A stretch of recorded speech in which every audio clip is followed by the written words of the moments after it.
Diamond katika taifa hili ndo msanii pekee wa kutegemewa. Yaani hii nyimbo ya Happy imekuja kuchukua attention ya watu wote, yani wasanii wote wanaogopa kutoa nyimbo kwenye hili taifa la Tanzania. Kama kuna msanii wote anajikubali, na kama kuna msanii wote anajikubali, yani msanii mkubwa, si mnamsifiaga. Wewe unamwona ni msanii bora, mdie mwambie atoe nyimbo. Au wewe msanii unayenisikiliza, toa nyimbo yako hapa kama wewe unajikubali. Uone kama haitoishia kwenye matope tu. Diamond atoe nyimbo na wewe utoe.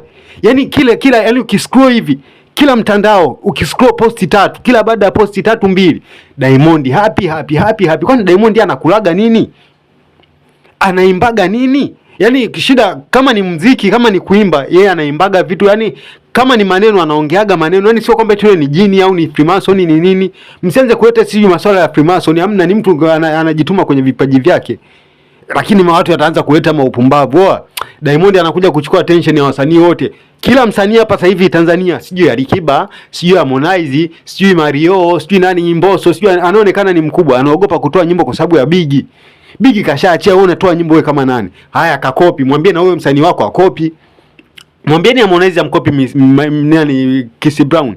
Mwambieni nani huyu Alikiba amkopi Rick Ross. Mwambieni nani amkopi hao kina Neo kama atatoboa. Diamond akiamua jambo lake hamna anaweza kuliokoa. Yaani hakuna yote anayeweza kaingilia kafaulu. Kwa hiyo muache Diamond, msimseme vibaya, hakuna cha kusema kukopi wala nini. Kama kukopi ni rahisi, waambie na wao takataka zako wakopi.